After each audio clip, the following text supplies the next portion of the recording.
just when you thought it was safe to go onto iTunes. This is Next Level Guy, the only website that makes self-development as fun as going to the movies. It's time to take the red pill and escape the Matrix.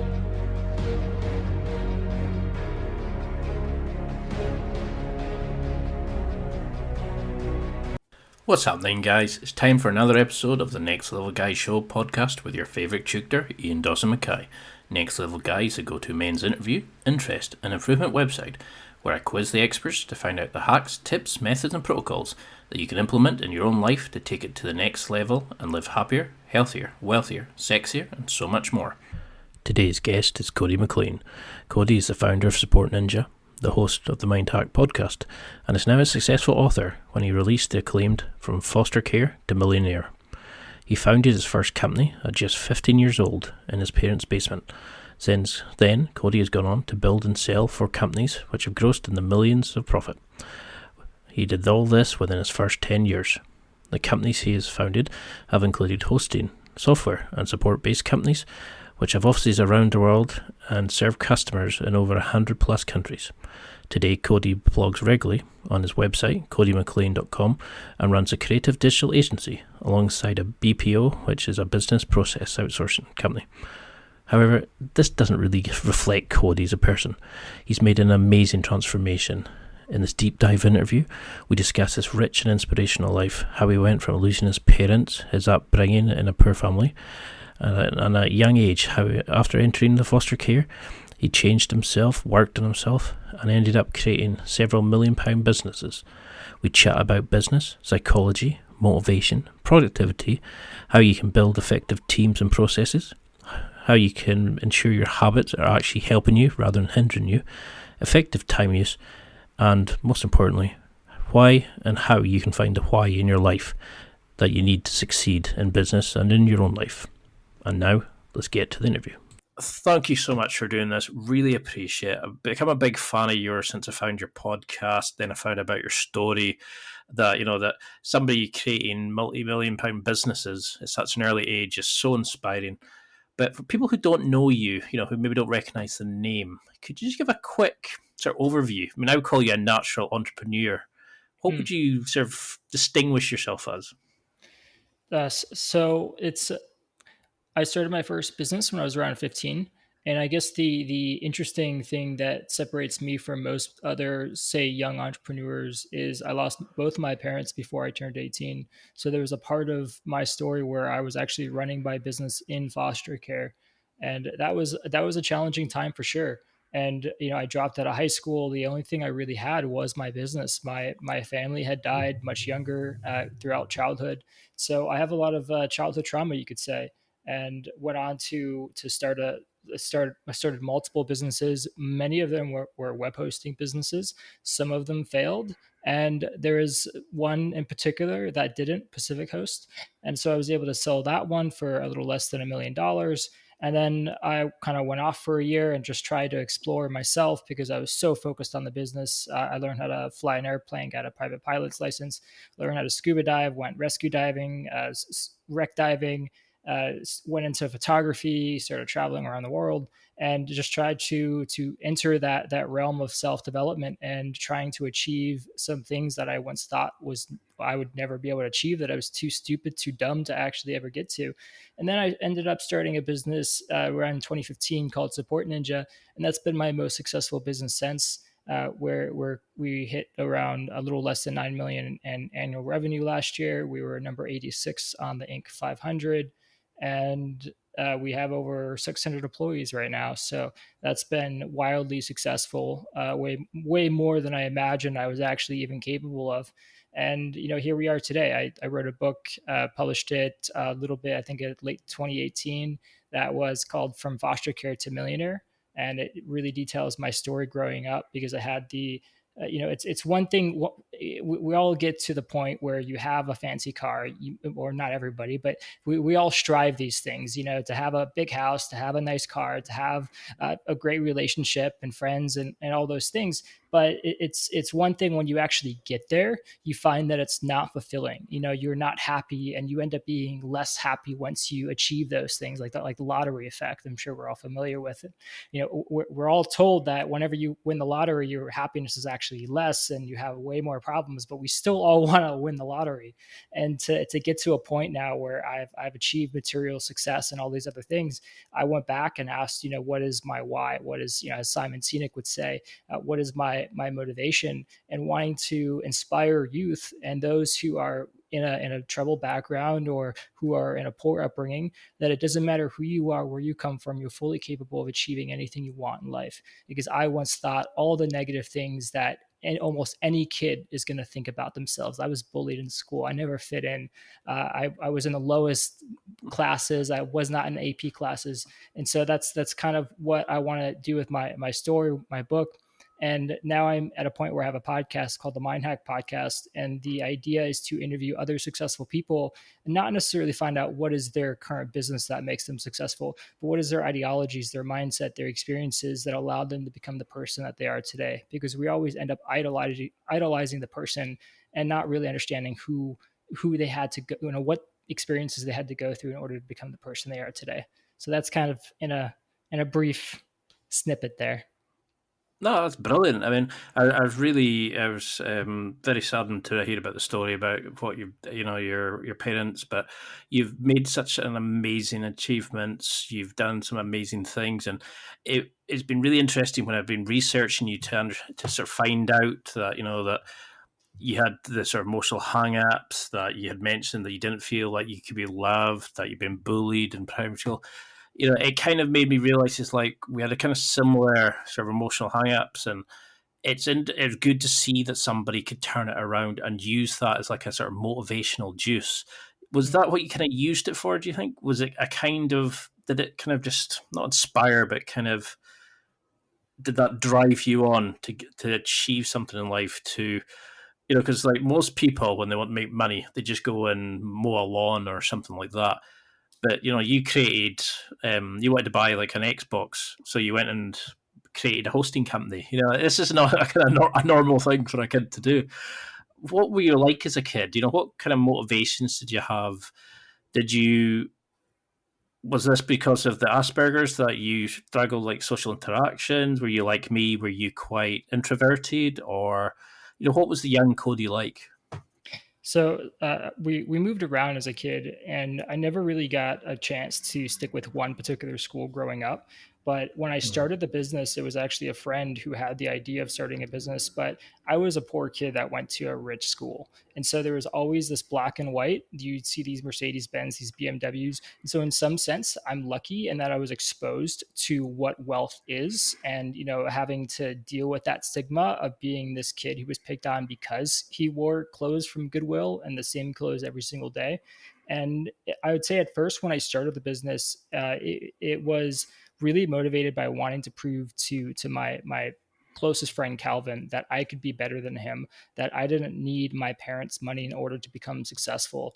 And that's really what that motivated me. That gave me this incredible drive to every day after I'd come home from school, I would just get on the computer and I would figure out, okay, what do I need to do today in order to grow my business? What do I need to learn? What are my competitors doing? What forums do I need to advertise on? What things should I modify about my website to increase sales? What are the current issues? It was just that as soon as my business was there, that was all my mind focused on, was I have to be successful. I need to prove to these rich kids that I can be better than them. And it was an interesting turn point when I finally was able to prove to actually, even it was Calvin actually, that I was able to drive a BMW and it was actually kind of an empty feeling though, to be quite honest. But looking back in retrospect, in hindsight, I would say it was initially I was motivated by just wanting to prove to others that I could be successful, that I found something that for the first time in my life, I felt like I could figure out.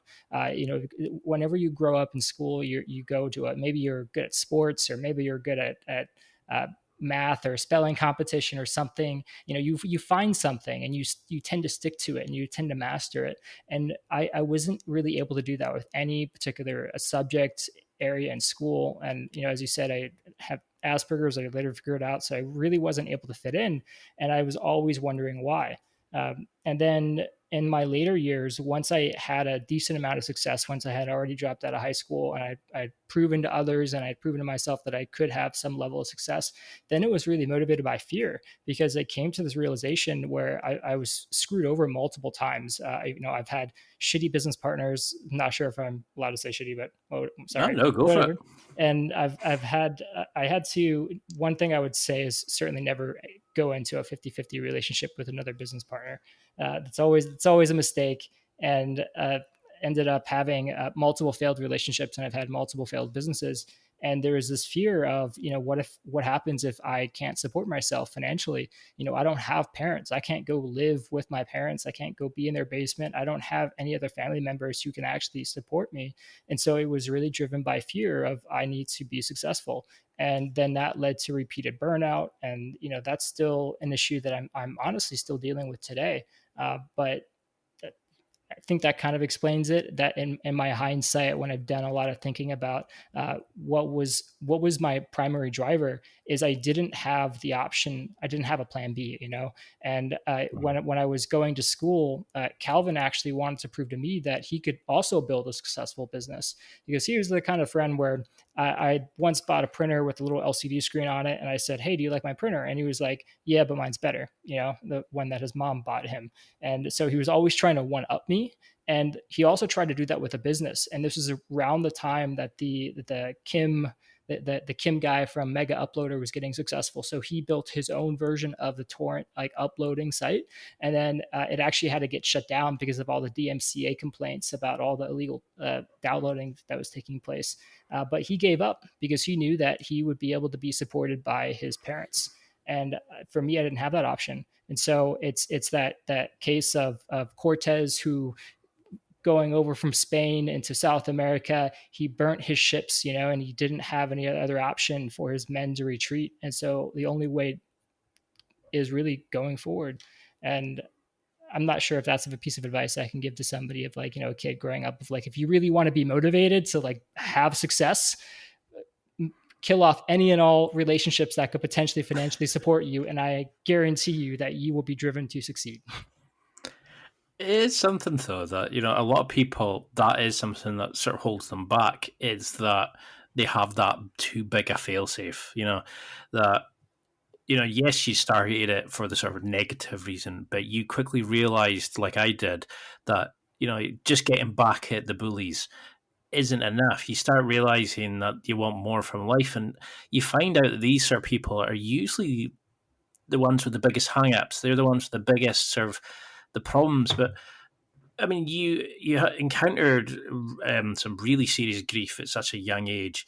How did you let that sort of not destroy you, and how did you let it, sort of almost push you in? Was it the fact that you fell into that sort of competition with your friend, and you kind of just focused solely on that, and it helped you through? Was it like a helpful? Did it help you at all during that period by focusing on the business, or did, when eventually catch up with you, did the pain kind of intensify? Because I did similar when a grandparent was dying with cancer. I focused solely on a relationship with a girlfriend, and when I eventually felt the pain, it was like tenfold. Mm. How did you experience that time? And then the foster care situation. How did you, what do you remember from that time? And is there anything that kind of like a positive that you took from it, or a way of dealing with emotional pain and grief that you use today? So that brought up the thought about the book called The Time Paradox, which I think is a fascinating book that is a way to delve into your present way of thinking and determining, are you thinking from a past experiences, or future, or present, or hedonistic? And there's an optimal way of thinking that includes looking at your past in a positive perspective. And I think in some ways we have a mix of looking at our past and a past, a negative or positive. And it's hard to say. I've had a lot of my business is at the time it was a distraction. I remember that the night that my mother died is I watched a little bit of a movie, and then I went back and I did some work. And it was really, the business was kind of like my emotional support animal in a way. And in my later years, I would actually say a lot of the trauma from childhood actually kind of came up, rearing its ugly head after I had this success with my current company, SupportNinja, because for once in my life, I'm not having to to survive on stress and hormones of all of this rush of I have to be successful or else I'm not going to be able to support myself. Once that got out of the way, once I've had this incredible success, it's actually been hard to motivate myself, and a lot of that trauma is now something I'm having to deal with, partially through therapy. Also been trying EMDR, which is a way of they use for PTSD with soldiers to try and desensitize memories. And it can be, initially I was thinking like, how can this be trauma? Because there's nothing in particular, not a specific point that I would say was really super traumatic. I think I would actually say it was actually running a business where I was being sued over the ownership of that business. And that took a year to settle that lawsuit. And that was actually more traumatic than, say, my mother dying, for example, because at least it was binary. It was before and after, and you had to deal with the grief after the incident. And with my business, it was something I was working on for 2 years at that point, and this guy sued us, claiming that he owned the business for various random reasons of contract that you can read in my book if you're interested. And that just killed me inside, because now every day I'm having to work on this thing that may or may not be mine. And that's huge. Like it felt like it was taking a part of my soul from me, and having to live with that every single day was torture. But yeah, I'm not sure if I answered your question or not. Just going on a ramble.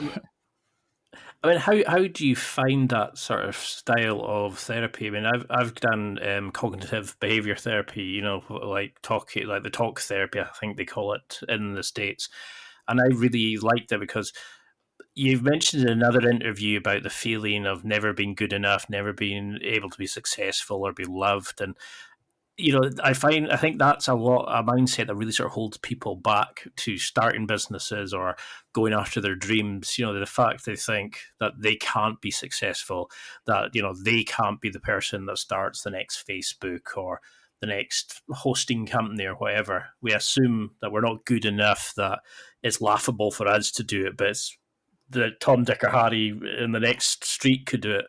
How did you switch that mindset off? In my darkest days, I would have found it difficult to create a business during those times, but you used it. I mean, was it knowing that you didn't have that fallback situation? Was it knowing that you had to support yourself and go for it? Was there the fear at all there of failing, or were you just that focused solely on going forward that it was inevitable almost? The fear was constant, without a doubt, that I was going to fail. And that was at the same time, it's like having your back against the wall. It's like every time you're in a bad situation, that fight or flight kicks in. And for me, a lot of people think fight or flight of like, oh, there's something terrible about to happen, I need to do something. Some people may freeze if there's like a wild animal, or some people may run, and that's a typical way that we think of that. But you can also think of that in a long-term setting. And for me, it was just, I have to work on this business. Like the business consumed me. It was all I thought about. I would dream about it. I would dream of the success. I would watch documentaries on what other successful people were doing, and I idolized that, and I idolized all these things that I desired. And then it just kind of fed into me that I have to work on this. I have to make this successful. And so that fear was constant, but it's the business itself was also a distraction. So it was my only way out that I saw. And it was just what I continued to work on. Yeah, it wasn't an easy process, especially now to the point where I don't have to worry about all these things. And it's even harder to work now because I'm not in that constantly stressed out mode that I have to find new ways, a new why and a new meaning behind the work that I'm doing today versus the one that I was doing, say, 10 years ago, trying to get out of the struggle of supporting myself financially and not having to worry about paying rent, not having to worry about being homeless, and not to mention this, all driven by partially this fear of being a high school dropout, and then feeling like I just can't be employed because I'm kind of a weird person. I'm really hard to work with. I'm not much of a team player. Uh, but in some way, I guess I found my why. Like Viktor Frankl and Man's Search for Meaning said, those who have a why to live can bear with almost any how. And that my why was to be successful, to build a successful business. My back was against the wall. I had to fight, and that's exactly what I did. And I did that for years on end. And so now I'm at a point, almost about to turn 30, where I've been burned out, trying to find out how can I work without being driven by this constant adrenaline, this fight or flight mode. I love that sort of quote and that way of looking at it, and it's quite interesting, like that sort of paradigm shift where suddenly you become successful after spending so long there, and it's a way of our brains kind of say, we don't know what to do now. It's so there needs to find that. I mean, how did you deal with that? Like finding your why. Like is that why you think SupportNinja, for example, has been better than like a bigger sort of draw to you than other businesses, that it's fitting in more into your why in life? Or is this just, was it a better market? Or, how did you find your why to create such a large scale business that's doing so well? So I think in some ways I'm still trying to find my why, but the one that I stick to is every time I've had a conversation with somebody that was enlightening, or I've had somebody read a blog post, or listen to something I said and tell me that it helped them, that gives that special kind of feeling that I'm making an impact, I'm having a difference in the world. And for SupportNinja, I have an opportunity to make an impact to people in a third world country, and that is impactful by itself. But the idea to start the business was largely driven by seeing a need in the market, seeing that an untapped potential, and that was really all my businesses. Is even though they were in existing markets, I found a niche within that market and I exploited it. And that's the same situation I am here today with SupportNinja. So it's doing incredibly well, but it's also thanks to finding the right people. There's like the quote about first having to find the right people, and then making sure that they're sitting in the right seats in the bus. And that's something I've been able to do fairly well with SupportNinja after years and years of trial and error. And I'm still not perfect, and I still had a lot of self-doubt, feeling like I'm not going to be able to be successful with this business, because the only other business I had done up to this point was web hosting, and it was really just the same kind of business, just slightly different. And I feel like everybody can get into this mode. There's every entrepreneur out there who still doubts that maybe they're a one-hit wonder, maybe they're not going to be successful again. And in some ways that you also have the people who are really optimistic, and they're just overly optimistic. And I feel like you can find a way to be somewhere in the middle, where you can recognize that you're going into an unexplored area, that your talents are not necessarily, you're outside of your zone of your bubble of comfort, but you need to do that in order to grow, in order to find new things. And so I did that with SupportNinja, and luckily it's been successful. But there's no guarantee that my next venture is not going to be is going to be successful. But you just have to keep on trying. And I feel like it's just way too easy nowadays just to give up. We're in not the age of Instagram, we're in the age of TikTok, where it's just everybody's ADHD, and it's just so easy to feel like, oh, I tried this and I'm not good at it, I'm going to try something else. But it just really comes back to grit. There's so many books written on grit and resilience, and you just have to stick with it.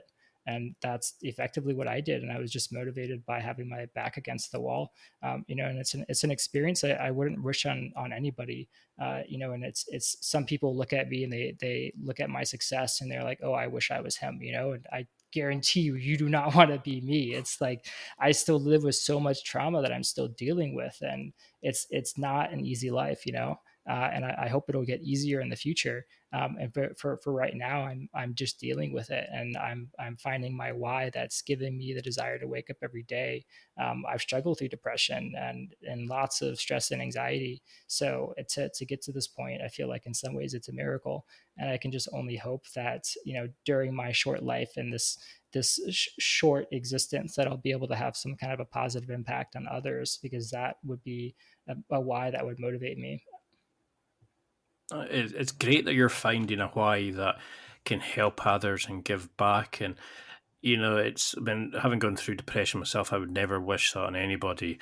And I find it's interesting that that you're struggling with your own self opinion, because I find you such like a likable guy, and like it's almost like I feel like I know you from your podcast, and it's you realize it's like we don't like ourselves, but you can only truly love others by loving yourself. Exactly. And it's good to know, or to sort of, not good to know, but it's good to sort of share that becoming successful will not fix like us as a person.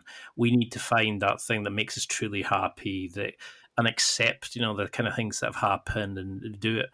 So this why, like, what was it about that's like helping the third world and that sort of thing?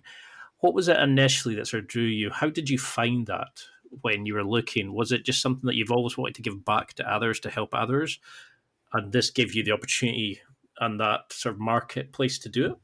So there's this video on YouTube. I kind of became a nihilist for a little bit of a period of time, and there's a video called Optimistic Nihilism, which, if you haven't watched it, is fantastic. Which it basically says that our existence is meaningless, but that means that we can choose what is meaningful to us.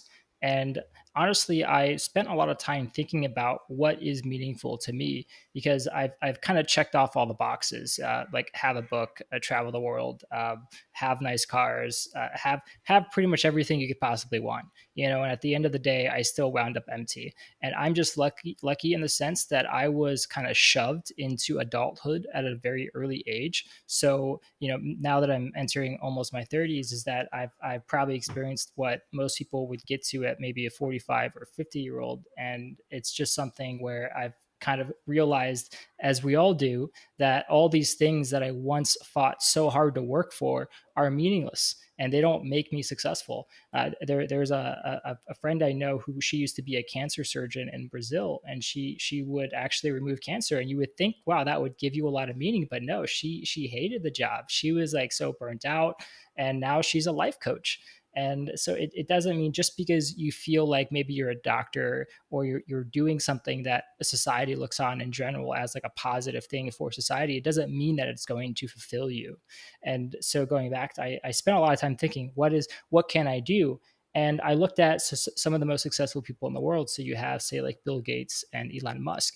And so Bill Gates is helping people in the present. He is helping to cure malaria. He's helping to solve sewage issues around the world, and looking at infectious diseases as we're having now. And then you look at Elon Musk, who's helping people in the future with electric cars, looking at how to save the planet, how like to teleport our species to another planet. And so they're either helping others in the present or helping others in the future. And from that, I was able to then ask myself, well, what would be something that I can relate the most to? And you end up having a lot of people, where I know other entrepreneurs who suffer from cerebral palsy and other various issues growing up. And it tends that you tend to find a group that is going through an experience that you went through in some respect as well. And so I was able to ask myself, well, it's not necessarily the foster care system, because even though I use that as my book title, I really wasn't in foster care for a very long period of time. And so it's not something that I would say I specifically am a foster care kid. But I look at any kid who grows up and feels like they're the odd one out, that they're bullied, that they don't have any friends, and then you have so many kids growing up nowadays where they end up with just such low self-esteem And there's a great Netflix documentary, I always forget the name, that really shows over how like young boys, they can't cry in front of their friends because they'll get made fun of. And you end up having, like, girls can in some ways do that, but you end up having a lot of young boys who have to grow up and have this, they repress their emotions, and they go into lots of bad things in adulthood because they're not taught in school how to deal with these things. And so in some ways that's the kind of impact I'm aiming towards. I'm trying to figure out some of the stuff at my own level, but it's kind of the thing I think I relate to is, you find something, a generation, a culture, a group that you feel like you can have an impact because you can relate to them. You can understand what it was like to be in their shoes. And so that's kind of, at least currently, my why. And I'm still trying to figure out exactly how to do that. And so that's still an ongoing journey, but that is kind of where I'm at. It's a fantastic why, to sort of give back and help the people who are going through the similar situation. And I know what you mean about like guys are told to sort of man up, to never show emotion, to be the leader of the pack, and all this sort of toxic masculinity stuff. And yes, that we do go too far in some ways, like, to the extremes in both situations, but we don't allow guys to understand that they can be vulnerable, they can be emotional, they can talk and explain. I mean, I was ashamed for ages to admit that I had depression, I had to be on antidepressants and stuff like that. And, I kind of figured out my own, and it was a rough road to figure out who I was and what I wanted from life, but not a lot of guys get that. And we're in this situation of, like you're saying, it's well, I'll give that a try. No, I'll go off something else. There's too many options. We're not taught to continue to get it out and to fight and really push and work for what we want. We're taught, we give participation trophies and things like that now. Right. You never have to work for what you want from life. Where do you see guys going wrong? Is it that everybody wants to create like the next Facebook? They all want to create the next big app, the next big startup. Nobody's willing to just create a bricks and mortar business, or a simple business just to make the money, and then they use that money later for their social like endeavors. Are people thinking now too big, that some people are just lost sense of reality almost when setting up a business? Yeah, like I mentioned earlier, like TikTok is, we're having young kids now who are growing up on their phone, seeing what other successful people have, and then desiring to have that life. And that is creating, I mean, in some ways, a level of motivation to try and have the success. But it's causing a lot of unhappiness in the same respect, because not everybody can do that. And certainly, even though all the experiences that I went through, even though that my back was against the wall and I told myself I had to be successful or else, I don't know what the plan B was going to be, but there was certainly, luck was a factor in my success as it is today. And who knows, I might lose all of it tomorrow. I honestly don't know. And I have to be willing and able to still be able to love myself, even if that does happen. Uh, and and so, I mean, I think you also have to ask, why are you creating this business? And I went through, there's a period where I was thinking, so I think, I have one success and I think, okay, I can be successful multiple times over.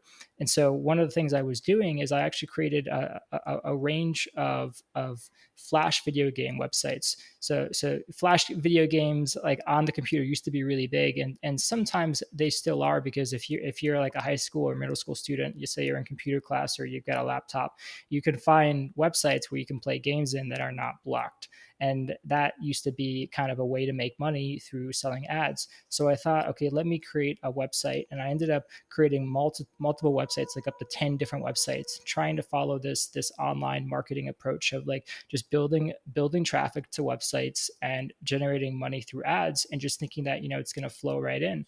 And once I started to go beyond my first website, I really lost the motivation. And it was really hard to get myself, it's sort of like I know what I needed to do, but I just couldn't get myself to do it.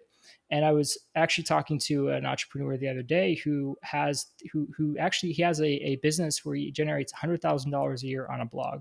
And believe it or not, that's not as difficult as it may sound to do in today's world, but he can't get himself to write anymore. and he just feels stuck and he doesn't really know what to do. And I think my best advice is, well, you know the process, hire somebody else, say on Upwork, who can actually try and do the content for you so that you're not struggling. Because if you're trying to sit there and still trying to get yourself the right content because you know that's what you've been doing for the past 6 months to become successful, you're just going to go and burn out. You're going to get depressed. You're going to continue this negative feedback cycle where you're going to be trying to work and you can't get yourself to work, and it just gets worse and worse and worse until who knows what happens. So that can happen, and you have to be aware of that, and you have to realize that you're not a robot. And just because you found success in something doesn't mean that you can just multiply that by times 10, and that you're going to have all the success in multiple industries, or be able to replicate that success as like a template, is sort of what I thought. And that's it's yeah I don't know, that's my ramblings. It's like that equation, isn't it? It's like, step one, set up a website. Step two, name your business. And then it's like step 15, profit. Yeah. But no, they never seem to know what's coming in between that. So how do you analyze a market then? Because you said that before, that you looked at the market, you saw that there was a niche there, you saw that there was a good deal of customers. What kind of tools do you use? What are you looking for when you're creating these businesses? Because you always seem to just hit perfect into that slot of what's needed. How do you seem to analyze the market, see what customers are going to pay? Do you just sound it out by asking people, or do you use certain tools? Are you looking for Google hits? Are you like, what advice would you give to somebody just now who's wanting to create their own business but not sure exactly how to go about it?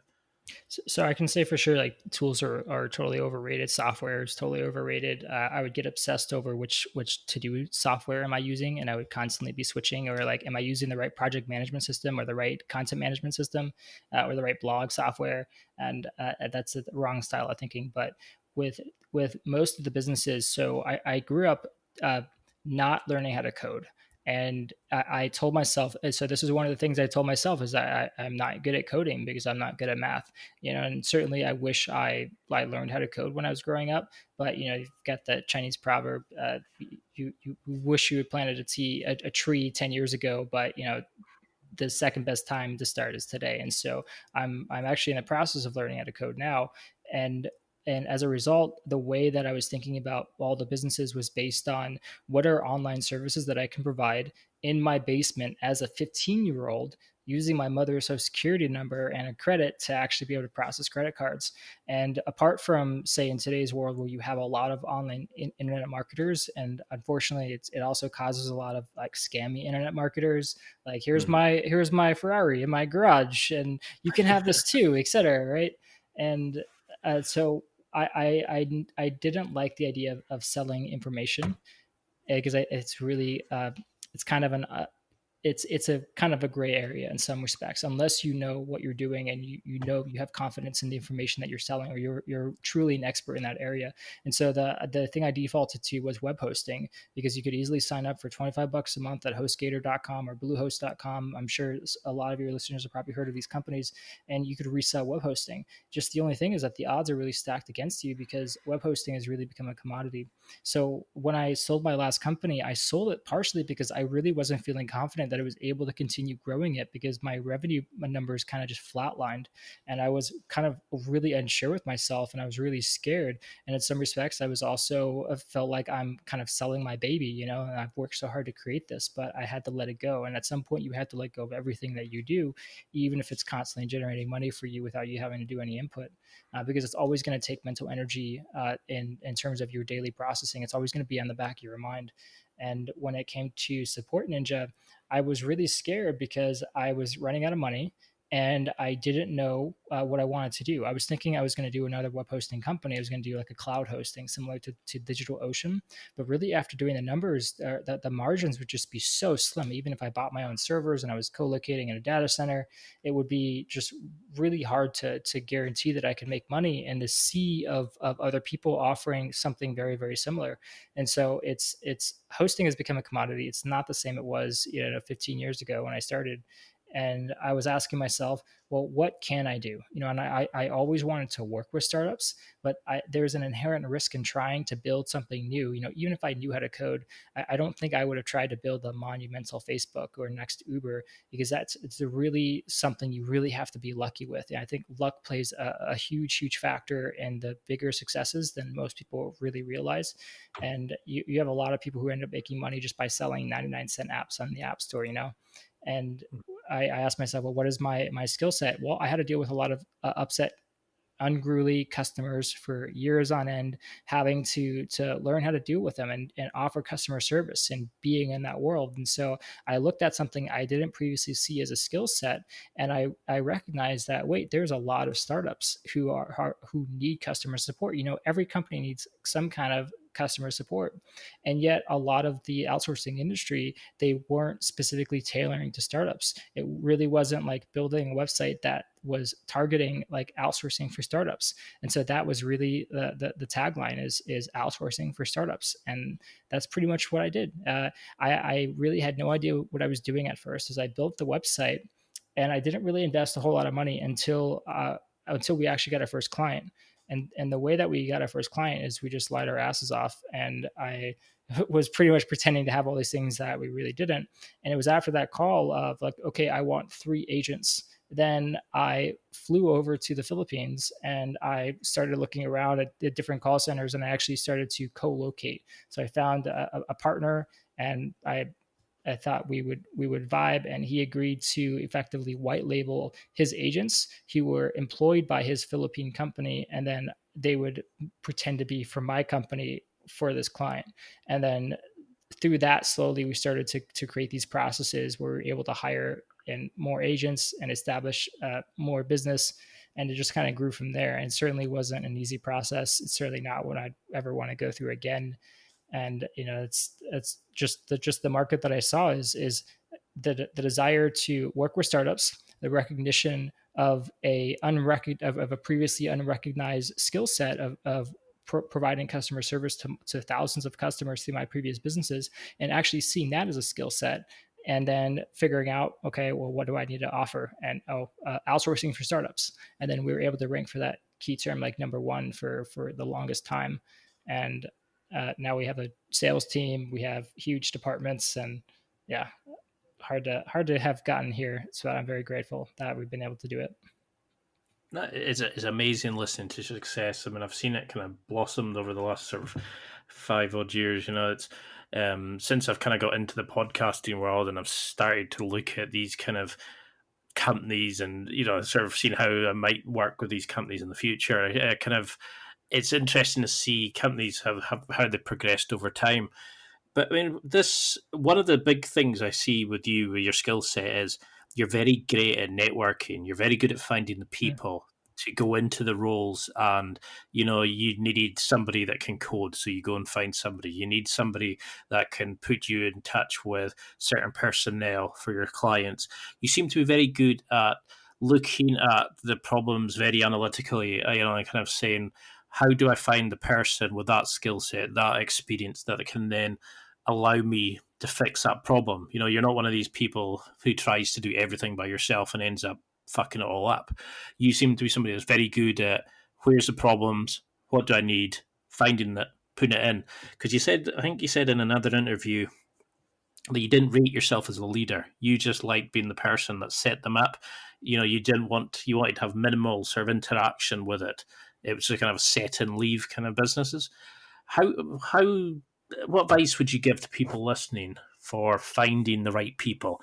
Especially companies like who are working with people in Thailand, China, where you're not going to be interacting with these companies on a daily basis. How do we network and find the right people to assist us in setting these businesses up? So I mean, you could certainly read a lot of books on hiring, and I certainly would not consider myself a super networker. I'm an introvert and somebody who has trouble really even ascertaining basic emotions until I actually took courses in learning what they, how to code that. But the biggest thing is, I mean, I ended up hiring a lot of people in the past who screwed me over and just were not very good in terms of their overall output or contribution to the business. So it was partially through a lot of experience. What I would give is to say it's better to hire quickly and then to fire. So even when it's going through hiring agents in the Philippines, my mindset is always to say even hire say 2 agents and try and put them against each other and see which one performs better. And it's sometimes you can have really good intuition, and sometimes it just doesn't work out for one reason or another. And the best thing was always just to hire as many people as possible, try them out, and if it doesn't work, find somebody else. But I was never really like a super networker, because there's a lot of people in the entrepreneur world who are people that like to network all the time, and they're always going out to events. They're always trying to make relationships because they feel that they will gain success through networking.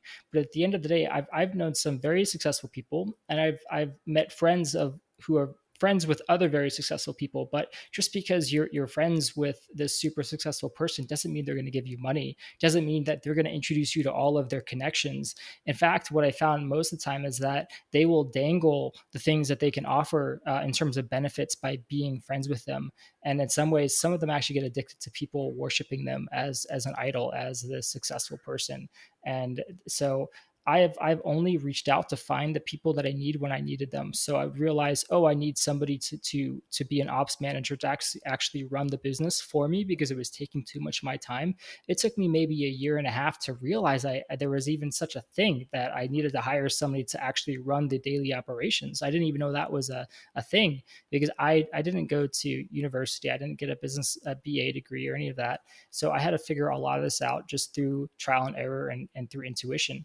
And the other thing is just to listen to your gut, is especially when I interviewed with Connor, who ended up being somebody I promoted to be CEO of the company and to run it, is in that first interview is just, I had this gut feeling of like, wow, this guy gets it. We have this similar way of thinking. He's different from a typical employee that you might hire who just sees it as a 9-to-5 job.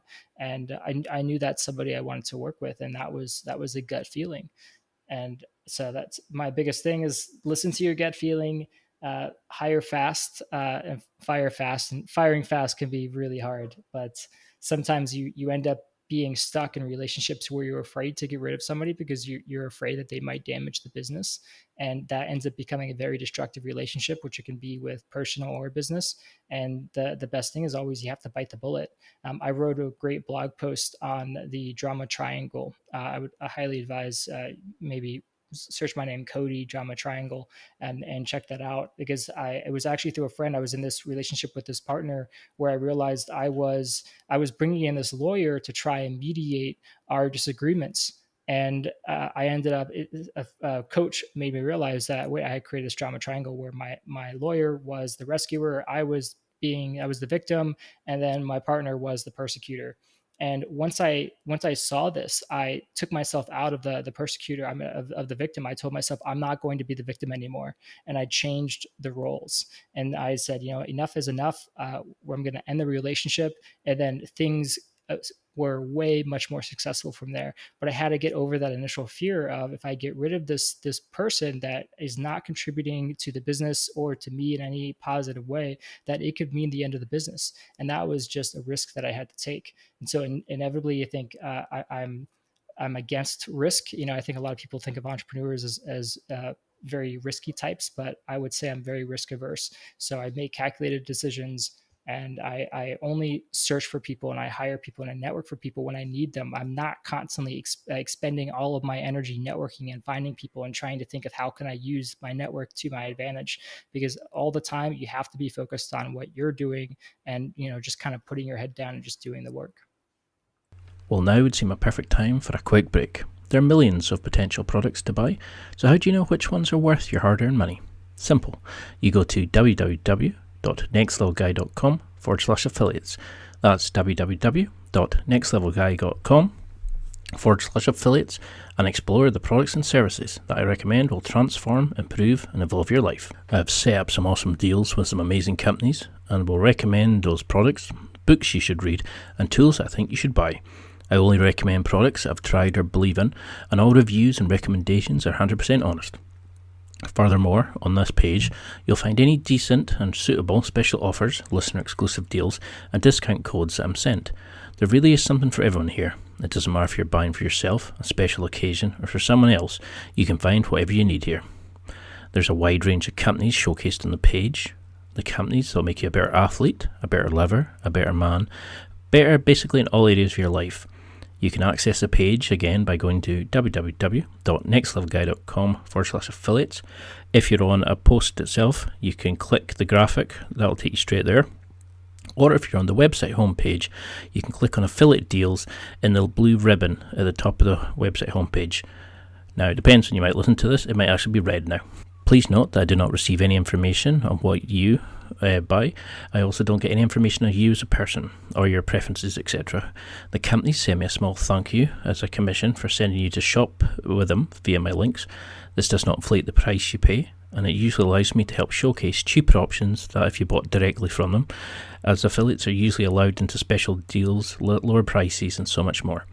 All your information is safe and secure with the company, and nothing is shared with me, so have at it and enjoy these deals. Now, let's get back to the interview.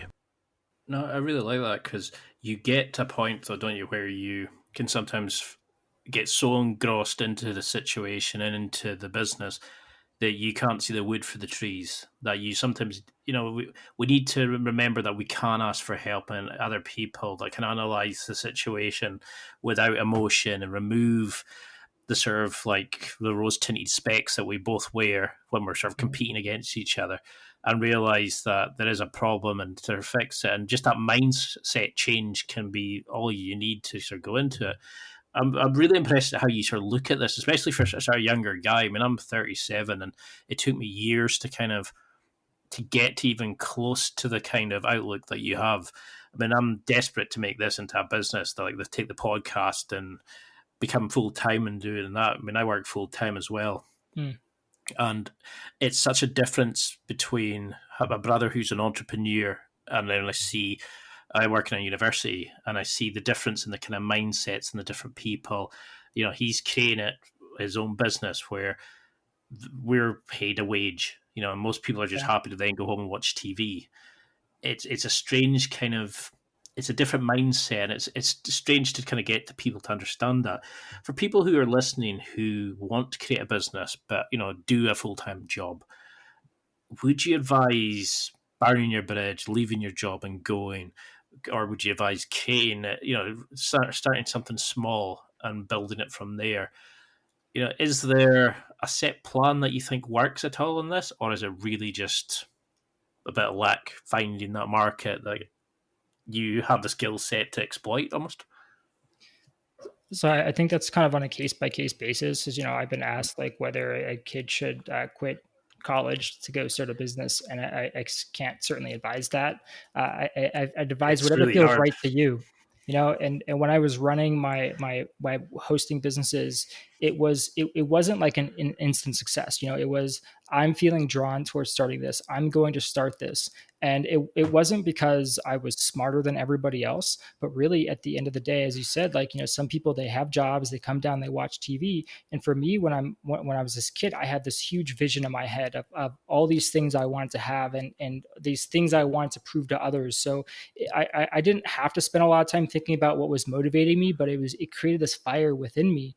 And when I had the business for many years, it really didn't go anywhere. It was growing little bit by little bit, and then at some point it was able to grow leaps and bounds. But I would just really say that it ended up being that I just spent a lot more time thinking about these things than most people. Whenever it was like evening time, when most people would be, say, playing video games or watching TV. And of course, I did get into these ruts. I got into these ruts where I would burn out and I really wouldn't want to do any work. But in the other times, I was always thinking about, I would be looking at our competitors. I would be doing competitive research. I would be studying, I would be taking courses about SEO and analytics and marketing that I would just find online or on YouTube. And I would just watch that and I would just collect this information. And I learned this information not because I was going through a school. I think that's the other thing, is that we end up going to school and you get taught all this information, but you can't apply it instantly. And so I would only learn what I needed to know in order to do the thing that I felt like I needed to do. And the example I give is like writing a press release. Is like I was maybe 16 when I wrote my first press release, and I didn't even know what they were. But all I did is I saw that other hosting companies were writing them, and then I looked at one as an example, and I just wrote my own, and I distributed it myself, and I did all of that. I didn't hire anybody else. I didn't take a course. I didn't go to school on how to write a press release. It was something where I learned the bare minimum that I needed to know in order to make an effective action. And I did the same with Google AdWords, with Google Analytics. It's so easy to become totally overwhelmed by all the things you feel like you need to know. And if I had needed to, when I was starting the SupportNinja, as I'm creating a multinational company in a third world country, and I thought at first I was overwhelmed with, oh my God, I need to learn all the labor laws. I need to learn how to deal with foreign country taxes and laws and stuff. And it ended up being, I didn't need to learn all that stuff, because I ended up finding other people who knew that stuff, and then they would simply advise me, and so all those fears I had, they never came to fruition. And I think the most important thing was that I just spent more time thinking about the business. So if you have a business, but you're still watching TV and you're still playing Xbox and all these things, maybe it's not gonna grow. And then at some point you're gonna lose motivation because you feel like it's not going anywhere. But if you're able to divide your maker, as Paul Graham said in his essay, Maker versus Manager, you have to divide up your time between making your creation and then managing your creation. And for me, the making was in the evening. I would, whenever the phone calls and the chats would die down from my existing customers, is I would learn what I needed to know in order to make progress. And I think little bit by little bit is you have to catch up with all of the things that is maintaining your business, but then you have to grow. You have to leap by finding out what are the things outside of my comfort zone that I'm not familiar with that I can then apply to the business to then make it more successful. And through that, I ended up finding niches. I learned about like web hosting, is there was a niche of video hosting. People wanted to have YouTube websites, and it wasn't very common. So I decided to go into hosting into that, and it was a risk, but it ended up paying off in the end. So yeah. I mean, it's true that, we all have the same 24 hours. Bill Gates, Steve Jobs, all these guys who've done like amazing stuff, like even Usain Bolt and all these like sports stars, and everybody goes, oh, I could never be like them. But they all spent time, grinding away, pushing, learning the information, finding the little things that gives them an extra 1% to get better and better, and push to it. And we've all got the same amount of time. It's how you spend your time. It's the effort you spend, the attention you spend. So how do you approach each of these businesses? Do you go in with a set plan that I'm going to set the values here, I'm going to then create my executive board? Do you have like a step-by-step process that you could start a business right now, and step by step you'd have it so that you could just set it and go and put somebody in place to run it, and you could then focus on something else? Or is it a case that every business is different, you have to find the ethos, the culture, the personnel? It all depends on the market and location and that sort of thing. I think if you go into business thinking that you're going to build like the 4-hour work week business that was motivated and distributed by Tim Ferriss's first book, I don't think that's going to work, because you end up feeling like you end up creating something that you think can be self-sustaining and generate you money without you having to do any input. But the truth is that Tim Ferriss got rid of his business before he sold the book, or shortly after he published it. He doesn't even run it anymore. He got out of running and maintaining businesses because it's a headache. You still have to manage it, and again, it's still in the back of your head. And so the idea of creating something so that you can then have other people manage it, I think that's a falsehood, and I don't think that would work. You have to go in with a full level of commitment that this is going to be your full-time thing. You're going to eat, live, and breathe everything about this business. And really for much of my life, every time when I had a business, that's all I thought about. And it was only after I sold the business that I started to go into personal development, that I started to pick up what good habits, or what it means to eat good food, what it means to live a good and a happy life, and not just live in this false reality where I was sacrificing my happiness because I told myself I'm going to work hard now and then be happy when I'm really old. Because it doesn't work like that. It's your body, your stress, it's going to catch up to you at some point. And you have to have a really strong why about why you're creating this financial thing. Even for the podcast, I think it's possible to create a podcast, and it's possible to gain to be able to support yourself independently from the podcast. But it's certainly not an easy road. And I think Andrew Warner does it best with Mixergy, where he charges a monthly subscription. And there's Paul Graham wrote this essay where he said you're 1,000 true fans. And I think if you can get to that point, it doesn't matter how many people you have following. If you have 1,000 people who truly care about what you do, you can make a living off of that. But yeah, I wouldn't create something with the intention of giving the reins to somebody else down the road. I only ended up doing that whenever I felt overwhelmed, like whenever I was spending too much time in the managing mode and not enough time in the creative mode, because it's the creative mode where I found that most of the energy that I was able to get came from, because you feel like you're making progress, and it's hard as somebody if you're just sitting there and you're as a part of your job is you're answering emails all day, you feel like you're not making progress. And so I think for me, making progress has always been contributing to my business in some way, where I was adding some level of growth, whether it's like in the marketing front, or the website, or the operations, or creating processes, or something along that nature. No, I'm really glad you said that, because I get that the whole time as people say, oh no, the 4-hour work week, I can just create a business to set it and then it'll make me money on the side and I don't need to touch it. And I see this the whole time as like people starting a business, they have a great idea, but they don't want to work at it. It's easier to be an entrepreneur on a business card than it is to actually sit and do 2, 3 in the morning chasing up because your server's gone down, or dealing with a problem with a client who's been a pain in the arse, or and it's like you're saying, you need to be the creator, but also the manager as well. And there's not enough people who are willing to do that because they've got the easy life to fall back on. It's, I'll just go check Instagram. Okay, it didn't go anywhere. Back in the, you got to a situation where you didn't have that to fall back on. Can that be created, do you think? I mean, how can you fix a business that gets to that situation where they lose their reputation, they lose their customers? Can you pull a business back from that situation, or once it's kind of fucked, is that it over? Like that situation you had with your previous I know what I'd like to call him, but a former business partner. How did you can a business be pulled back from the rim in that way?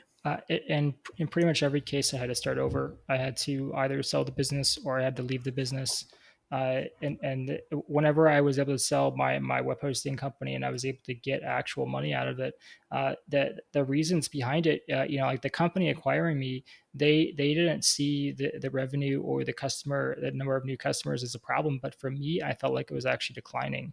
And I felt like I was losing steam, and I had made a lot of mistakes, especially with pricing, by offering steeper and steeper discounts. I was actually competing on price, and it got to a point where a large portion of my customers were actually costing me more money and operations and having to hire agents to support them. So I was actually losing money on a lot of my customers, and I just couldn't change the pricing model at that point because they would just be outraged. I had positioned myself in a certain market, and to change the market, I know like Target did that a long time ago. It was Macy's or one of the companies, is that they were offering they kept the same pricing in their department stores, but instead of saying we're having a 20% off sale, they just got rid of the sale, and they felt like being honest with their customers that, we're not having a fake 20% off sale all year round. Here are our actual prices. Is their sales declined? Like they had to go back to offering the fake 20% off sale all the time.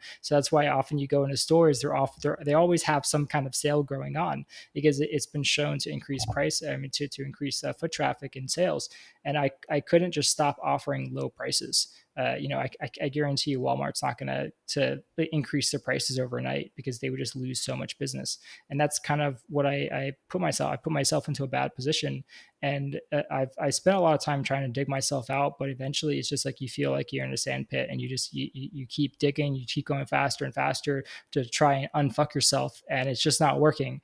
And the large majority of circumstances, maybe you can fix it in some perspective, but in some ways you're also fighting your own emotions, because you may feel a level of disrespect towards yourself, of like, how did you end up in this situation? How did you have a shitty business partner? How did you get a point where you're losing money? And then you start panicking of like, oh, I need to get money. I need to raise money from friends and family. I need to figure out how to fix the situation. In some ways you can have this unrealistic level of optimism that can just further fuck you. And I'm not saying it's true for everybody. I think it's really circumstantial. But in my own personal experience, I found whenever I'm in these situations, the best thing is just to walk away. Even if you're having to cut your losses. I think Tim Ferriss has this great fear setting exercise where you really write down, what am I most afraid of for this big decision? Whether it's to quit my job and travel the world, what's the worst thing that could happen? And I think that's a good idea, a good thought exercise to do, even if you're in a situation where you have a business and you feel like you're stuck in a rut and you're not sure what to do, is to just ask yourself, what's the worst that can happen, and kind of weigh that against what are the pros that could happen. Is like, well, I could go back to school, I could start another business with full energy and kind of starting anew, because it's always that clean slate that it really kind of can give a really like refreshing feeling. And even after I sold my company for a while, as I walked away from even doing businesses in the first place, I really devoted my time towards like my self-development, like learning. I started learning meditation, eating the right foods, and kind of learning a lot of these foundational skills behind what it means to live a good life has further enhanced my ability to then have an impact on probably really what my current success is today, with a business that's easily 10 times more successful in the past 3.5 years than any of my businesses were combined. It's really good that you said that, because I think we do get so focused on, this is my baby, I'm going to make it successful, I'm going to push myself and I can't give it up, and this is my dream and this is my why, and people kind of sometimes need to stay and go and take the emotion away and just look and say, no, it's not working, what's my fallback? Is it like maybe actually Ferris that had said it as well, about some of the Romans used to eat very, like peasant food, and wear like rough robes and stuff like that, because they wanted to see what the worst case scenario was and then live that situation, so they knew that it was never that bad. And I think we sometimes keep fighting the good fight, so to speak, and we don't realize we're actually hurting ourselves, we're screwing ourselves over by trying to flog a dead horse almost. We're trying to keep fixing something that's never going to work, but we have become so tied up in it, we don't look at it in a true evaluation, a true analysis of it. So how do you then set your week? Because you've created so many amazing businesses, but can you go in a little bit about your habits? How do you create these? Like, do you have such a thing as a sort of routine? You mentioned about meditation, journaling, these sort of things.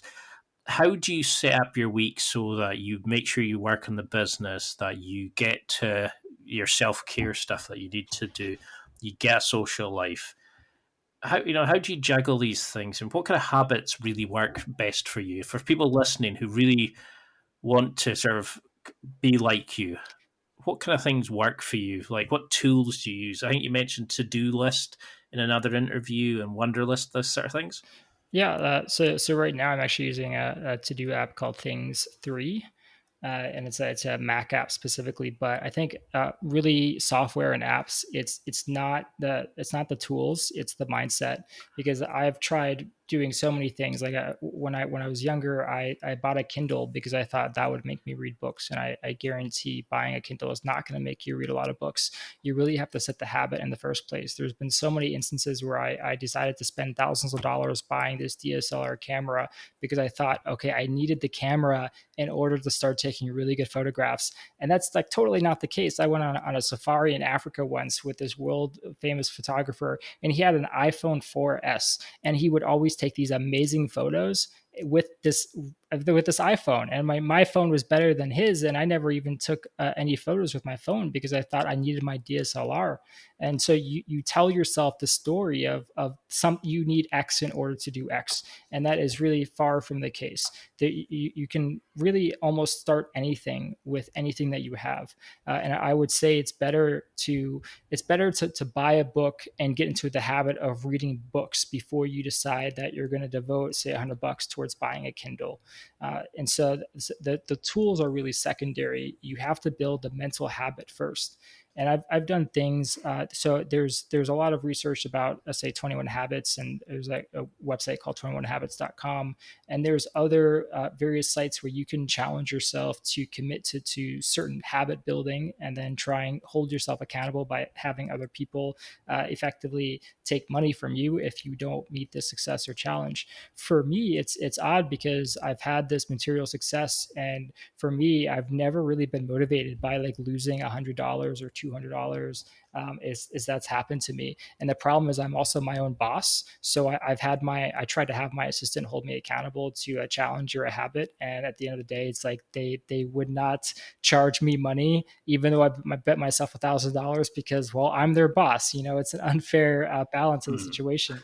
But a lot of it was just coming to this deep realization of realizing of having an epiphany of, I want to improve, I need to do better. And a lot of us have these feelings, but we don't really spend a lot of time thinking about them. We just sort of like drift through life. And so the example I would give is, say, a lot of us, we want to lose weight, we want to have that really neat physical appearance, and we'll take a diet pill, it doesn't work. We try changing our food for a little bit, it doesn't work, and we go back to what we're used to doing. And it really takes a certain level of commitment. And so I actually started to change my diet, and I started to exercise. Really, like, what I did is I took my shirt off in front of the mirror, and I looked at myself, and I didn't like what I saw. And I spent a lot of time, I pinched my fat. I like looked at myself from different angles. I flexed my bicep, and I told myself I can do better than this. And I connected that to what do I want?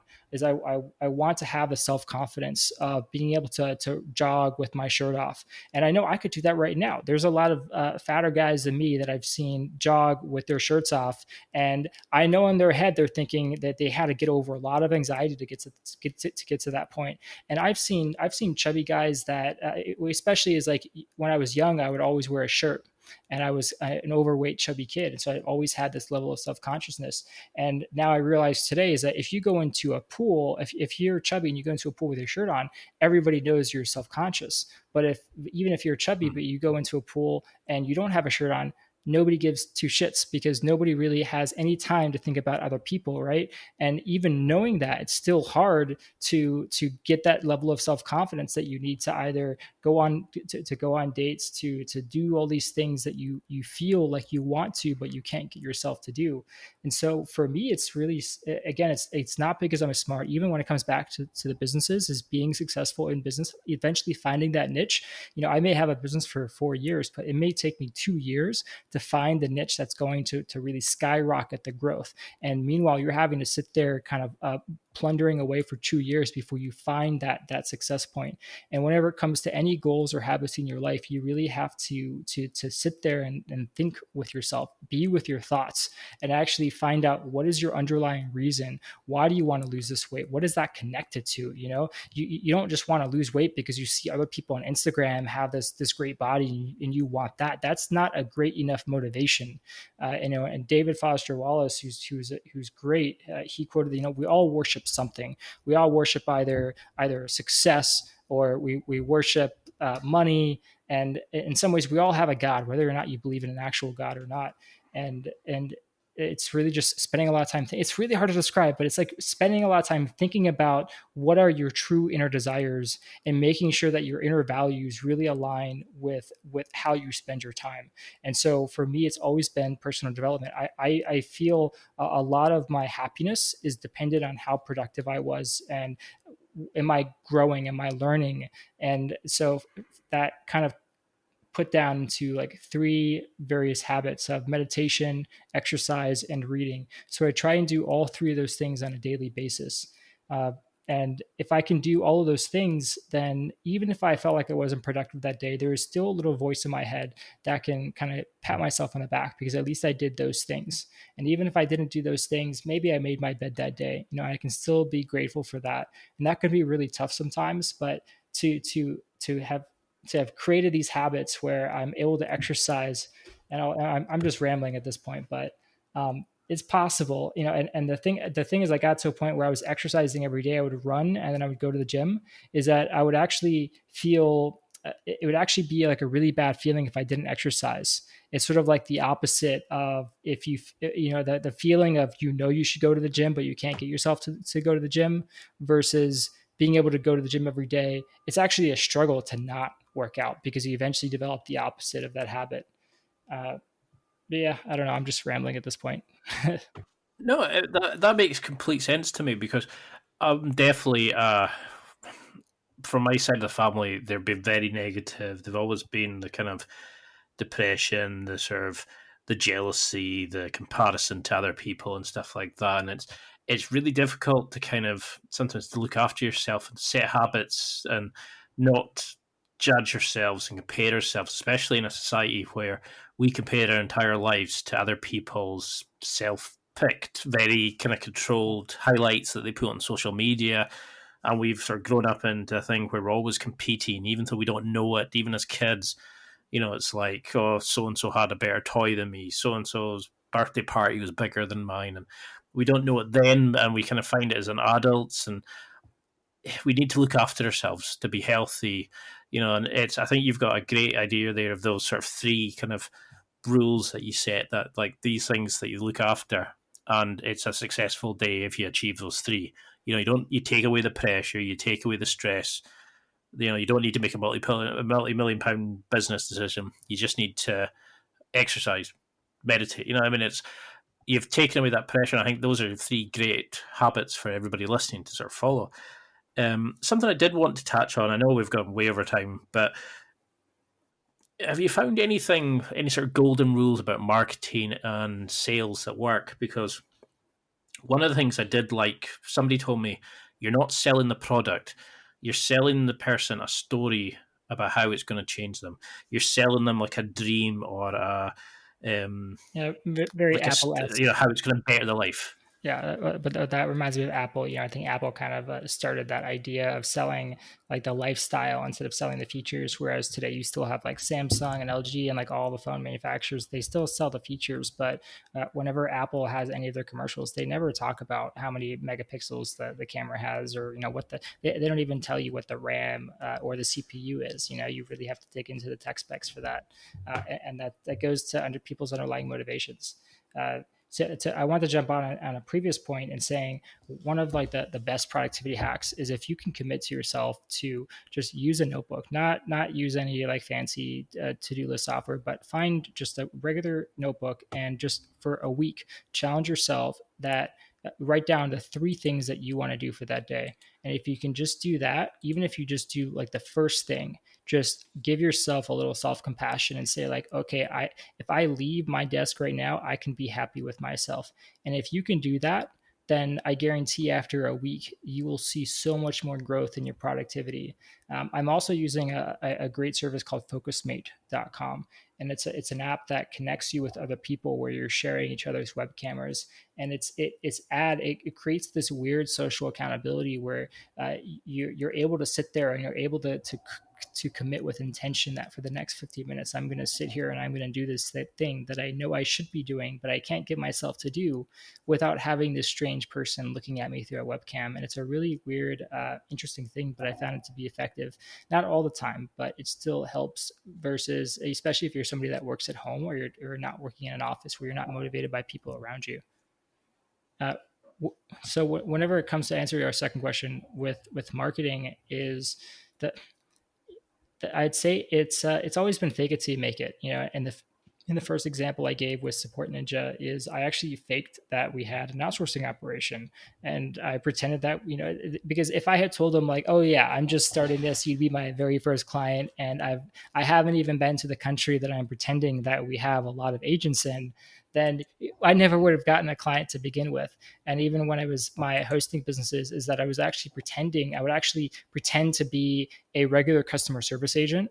And then if they would ask for the manager, then I would just pretend I would have to sign in on another browser, and I would just transfer the client to myself, who is the then manager or the then owner. And I had to do that because if I had just been one of those one-man hosting accounts that was just like, I'm a one-man operation, and I gave people that impression, maybe that would have won some people over because they thought, well, he's gonna give me more attention because he's running it by himself. But I think that would have given a lot of other people way too much anxiety that, it's one person. I can't possibly expect my business to run reliably with one person. And so I always sort of faked it. Is I looked at what did I need to do to appear to be successful. And then even though I had to fake it, sometimes I tried not to cross any unethical boundaries. Maybe there was a fake review here and there, but for the most part, it was trying to just be as ethical as possible, but as well as like faking it till you make it. And I think that's the very broad generalization, very broad advice, not something too specific, but I found that advice to really be super, super helpful to at least help me start going, especially if you're very early and very new at the game. I mean, well, I know we're sort of at least 60 minutes over our time, but I'm really hesitant. I don't want to like take up too much of your time. I mean, I'm really enjoying chatting. We haven't even gone into depth into any of this sort of stuff, but you wrote an amazing book. You ran a fabulous podcast. I've been listening to so many. That's like, you'll see your stats shoot up to this week because I've been really listening to so many of them. But thank you. Where the like therapeutic almost is writing the book, did that help you come to terms with what happened when you were younger? Has speaking to all these different people in the different episodes, has it let you come to terms with dealing with that knob end who caused that hassle with the other business? Has this, now that you've made the success, helped you come to terms with you as a person, that what you're doing in life? Has it made you happier? Has it kind of made you accept what's happened in a way? Has it helped with the sort of the therapy and that sort of thing you're doing, like changing that mindset and understanding that you are successful, that you are loved, that you are liked, and that you can be the person that you wish you were? Or, what was the sort of emphasis behind the book, and did it help you by writing it out? It's interesting. I wouldn't say it had a tremendous impact in how I viewed my past. It didn't change much in terms of how I viewed it, of how I viewed my mother and the people in my life. I do try and have a philosophy of forgive but never forget, and I've had people where I even bad business partners is I forgive them.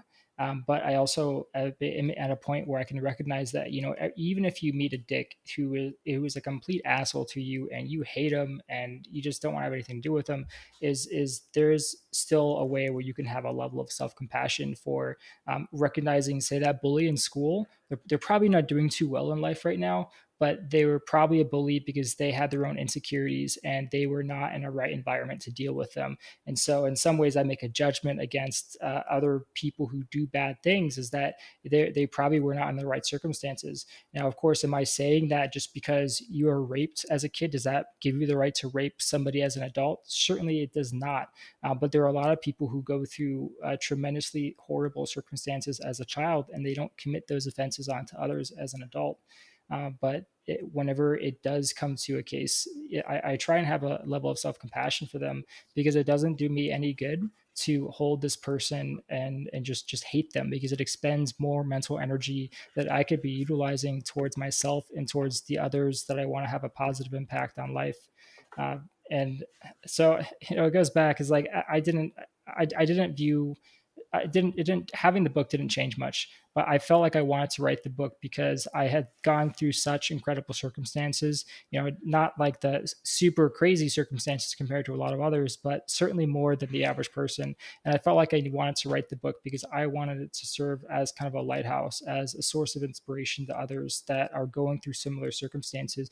And I've tried to reach out to various schools and even other young entrepreneurs, and trying being a mentor and an advisor to help them, that it doesn't, that all the struggles that they're going through, is that it will get better. And that's really the kind of the impact that I hope to have on that. And the idea with the podcast is I had so many amazing conversations with so many people all around the world, and I had so many instances where I wanted to share that conversation because I knew it would have a positive impact on others. And that was really part of the reason for doing it, is wanting to have these amazing conversations like we're having now, and also as a networking opportunity. And this is funny, but yeah, it goes back to my entrepreneurial mind of how to be successful in this world. And you go to a lot of networking events, inevitably you meet a lot of other entrepreneurs and other people who are at these networking events.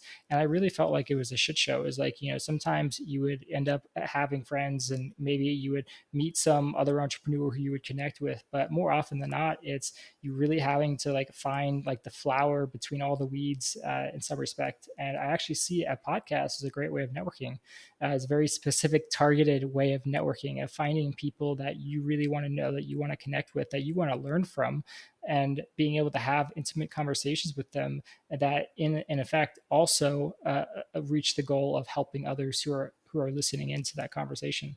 So that's kind of it. Yeah. I mean, you're doing a fabulous job of it, and it's so good to see that you're inspiring people who are going through foster care, who are going through grief as kids, who maybe haven't had the greatest of upbringing for whatever reason. You're giving them that, they can do this. You're showing people that you can't just create a business and success comes and you're happy. That you have to work on yourself as well. You can create these things without schooling. You can do that. You're motivating and inspiring so many people. I mean, I find you such a nice guy and it's amazing to see what you've done and how you're kind of open and honest and dealing with these things. And your podcast is fabulous. The book is brilliant. It's something like people need to be checking out more of your stuff. You need to be helping schools and things like that, because you can inspire and help so many young people. And I don't think you could probably say a better compliment than that, that you can give back and help others and be that person that people can look at and go, yeah, that's the kind of person I want to be.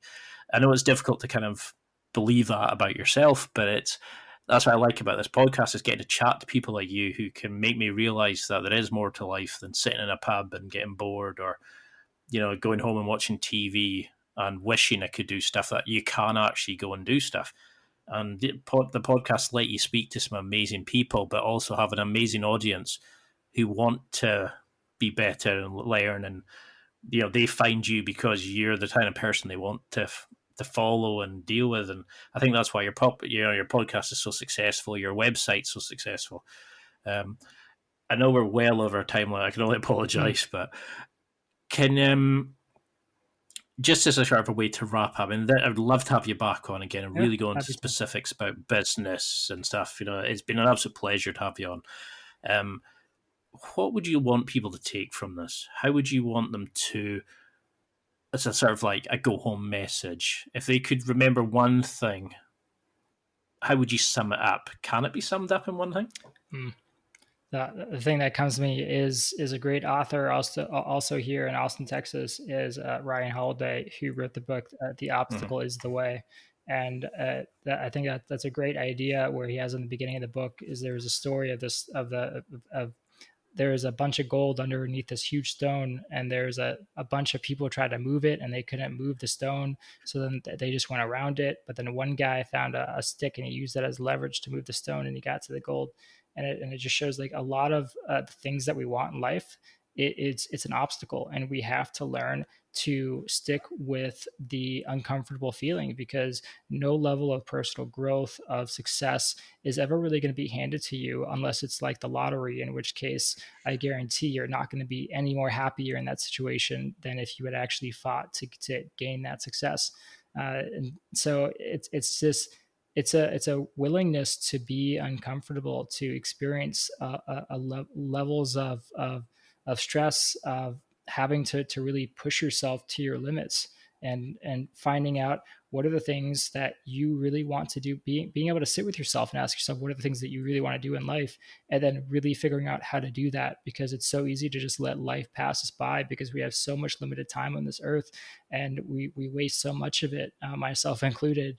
And so it's just trying to optimize that time, but not becoming too obsessed about optimizing. I think it's optimization, efficiency, it's way too overhyped, but it's sitting with yourself, with your emotions, finding out what do you want to do. I know it's a generalized statement, but I think if you haven't read his book, The Obstacle is the Way, it's a good starting point about figuring out what are the obstacles you're avoiding in your life, and how can you start on the path towards reaching them, finding that pot of gold. Oh, it's very well put. I really like that. And so the final one before we jump on and do round 2 at some point in the future, which definitely has to happen. For those people listening, how can they find out more about you? Where can they find your podcast, your website, your social media? How can they find Support Ninja? How can they get in touch, work with you, those sort of things? Yeah, they could just visit me on my website, codymclain.com. That's CODYMCLAIN.com. And I assume you'll have it linked in the show notes. And I also have a weekly digest email I send out called the MindHack Digest, which I'm trying to figure out how to work that. But mostly it's like interesting articles related to psychology, motivation, as well as productivity. And yeah, there I also have the MindHack Podcast, mindhack.com. Well, I didn't even want to go into the newsletter because I absolutely love it. It's I've shared a few links myself. It certainly helped me sort of. It's almost like you're reading my mind about the stuff that I want to work on, that I need to help fix, and the kind of deeper dive stuff. And it's good to see that there is a side of people trying to better themselves as much as better their business.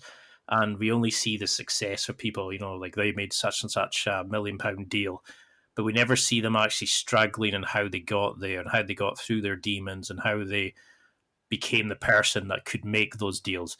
And I think that's what's great about your business and the way you deal with things, is you actually show behind the scenes. You show the struggles, the problems, and you're very open and honest, and the book helps, and it's going to inspire a lot of people who are going through hardship. And I think you're doing a fabulous job, and you've made me a fan of business. I was never quite into that. You made me realise what can be achieved from life, and I think that's a great way. The floor is open to you just now. Is there anything coming up? Any episodes that you want people to check out? Is there a particular conference or something that you're going to be speaking at that you want to promote? On the podcast, I interviewed Robert Greene, who is a author of 48 Laws of Power. So looking forward to having that in the next month or so. And otherwise, no, I mean, that's mostly it. Just kind of, again, it's, sometimes you have these points in your life where you have these huge obstacles that you're really trying to grapple. And other times, things slow down. So you have to be willing to go through these periods where sometimes it's going really fast and other times it's going really slow. And so, the only thing at the moment is just the Robert Greene interview, which was a great interview to be able to interview him. And otherwise it's just grinding away, working a little bit by little bit on other areas of life, of self-development and the business. That's it for another week. Thanks for listening. Absorb it, practice it, use it. Until next time, keep trying to hit that next level in your life.